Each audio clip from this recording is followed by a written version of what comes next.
不要输给雨，不要输给风，也不要输给冰雪和夏天的炙热。保持健康的身体，没有贪念，绝对不要生气，总是沉静地微笑。一天吃4盒的糙米，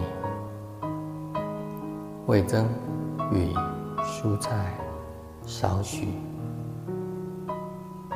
不管遇到什么事，先别加入己见，好好的看、听、了解，而后谨记在心，不要忘记。在原野松林的树荫中，有间栖身的小屋。东边若有生病的孩子，就去照顾他；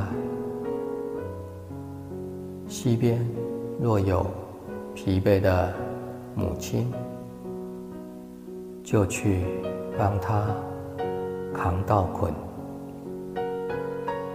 南边如果有快过世的人，就去安慰他，不要害怕；北边如果有人吵架，就去跟他们说，别再做无谓之争了。旱灾的时候，担心的流下眼泪；夏季却有寒流来袭，